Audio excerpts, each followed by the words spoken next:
দর্শক, এই মুহূর্তে জাতীয় ঈদগাহ মাঠে ঈদের যে প্রথম জামাত সেটি শুরু হয়েছে। সেখানে রাষ্ট্রপতিও অংশগ্রহণ করছেন এই জামাতে, আমরা সরাসরি দেখতে পাচ্ছি। আবারও সেখানে আমরা যুক্ত হতে চাই।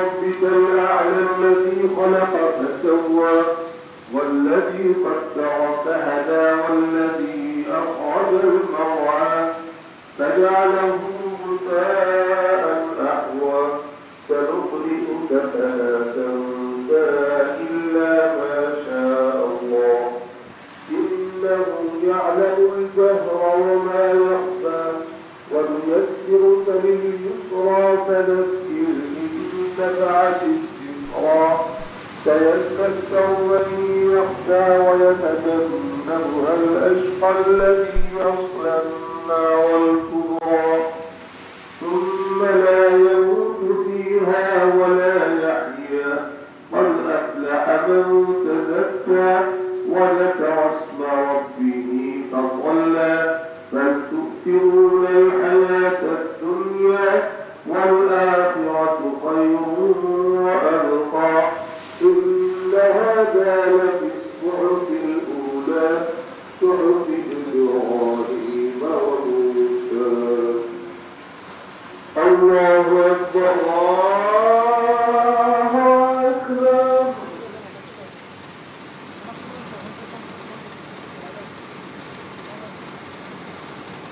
سمع الله لمن حمده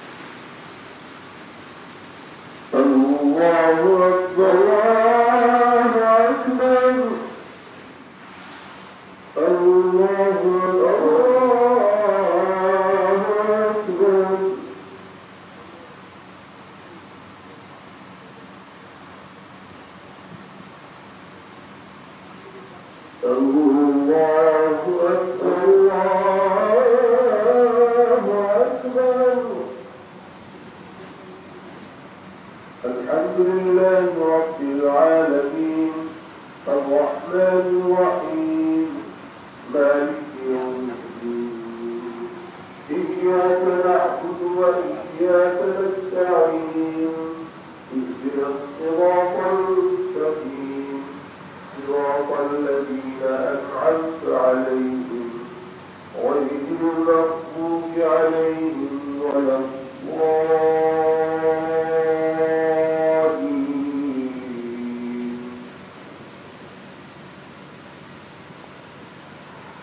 والتين والزيتون وطور سينين وهذا البلد الأمين لقد خلقنا الإنسان في أحسن تقويم ثم رددناه أسفل سافلين إلا الذين آمنوا وعملوا الصالحات فلهم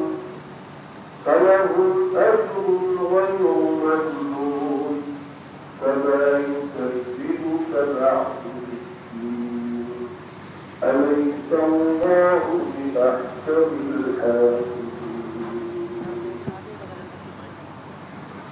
الله أكبر الله أكبر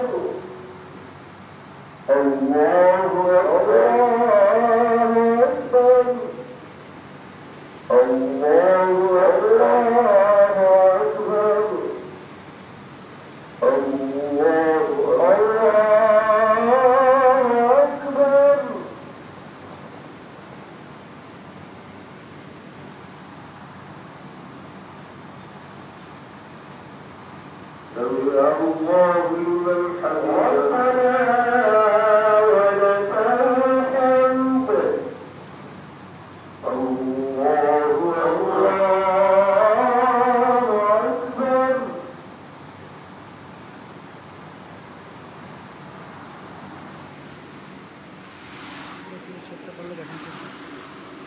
Allahu Akbar, Allahu Akbar,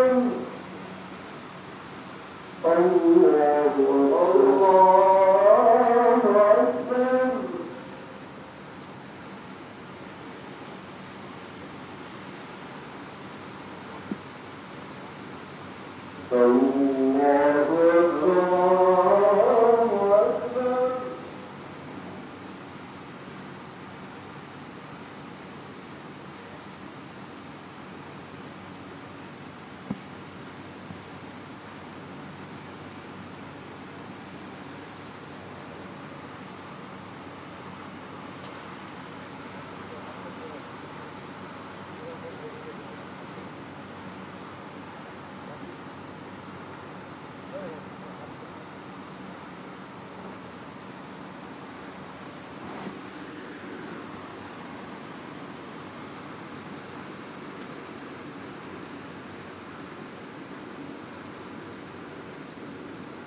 السلام عليكم ورحمة الله.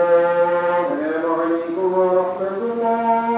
السلام عليكم ورحمة الله. السلام عليكم ورحمة الله. الله أكبر.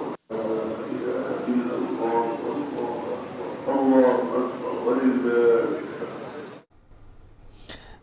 আমরা মাত্র দেখতে পেলাম জাতীয় ঈদগাহ মাঠের যে প্রথম যে ঈদের জামাতটি ছিল সেটি শেষ হয়েছে, মাত্রই শেষ হলো। সেখানে রাষ্ট্রপতি মোহাম্মদ শাহাবুদ্দিন তিনিও সেখানে নামাজ আদায় করলেন, আমরা মাত্র দেখলাম। এবং তিনি ছাড়াও সেখানে আরও দেশের বিশিষ্ট ব্যক্তিরা সেখানে নামাজ আদায় করেছেন। মাত্র আমরা দেখলাম যে সেখানে নামাজ শেষ হয়েছে।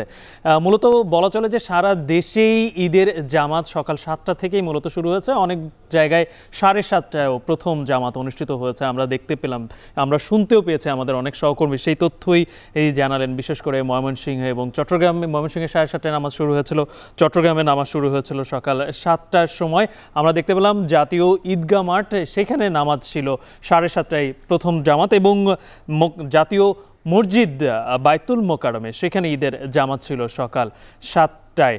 আজকে পবিত্র ঈদুল আজহা এবং এটি মুসলমানদের সব থেকে বড় যে ধর্মীয় উৎসব তার মধ্যে একটি। এবং এই ঈদুল আজহার সব থেকে বড় বিশেষত্ব হচ্ছে যে এই ঈদের নামাজের পরে ধর্মপ্রাণ মুসলমানরা কোরবানি করেন এবং মহান আল্লাহর সন্তুষ্টি আদায়ের জন্য তারা পশু কোরবানি দিয়ে থাকে। এবং তার মধ্য থেকে নিজেদের যেই আত্মার সন্তুষ্টি এবং নিজেদের মধ্যে যেই মানুষের মধ্যে যে হিংসা, বিদ্বেষ, এই সব কিছুকে কোরবানি করাটাই হচ্ছে আসলে কোরবানির সব থেকে বড় মহত্ব।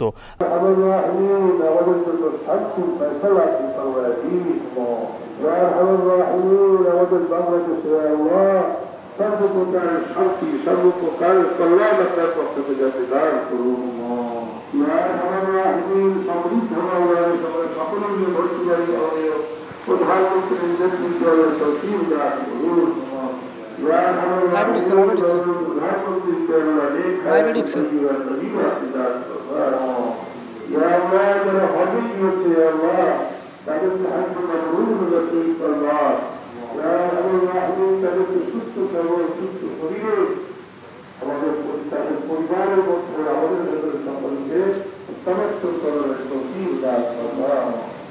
يا أرحم الراحمين সারা বিশ্ববাসীর কাছে শান্তি প্রদান করুন। ইয়া আল্লাহ, মুক্ত বিদ্রোহ চাই না। ইয়া আরহাম الراحمين যেখানে যেখানে বিদ্রোহ হচ্ছে, ইয়া আল্লাহ সুযোগ্য জাতি বিরত থাকবার সকলকে তৌফিক দান করুন। ইয়া আরহাম الراحمين ইয়া আল্লাহ, অভাব এবং সুখ দূর। ইয়া আরহাম الراحمين আমাদের বাংলাদেশে যত ধরনের প্রয়োজন আছে আল্লাহ ওদেরকে ভালো যাবে আপনার গায়ে হাজারের থেকে আপনি পরিপূর্ণ করে দিন। সুস্থ করে দিন। যাদের কি প্রয়োজন আছে আপনার গায়ে হাজার থেকে আপনি বিদায় দিন। সহ তার পরিবারের যারা সাহায্য করছি আল্লাহ تلك الجنة مثل مقامتنا الله ربنا تقبل منا إنك أنت السميع العليم وتب علينا إنك أنت التواب الرحيم سبحان ربك رب العزة عما يصفون وسلام على المرسلين والحمد لله رب العالمين.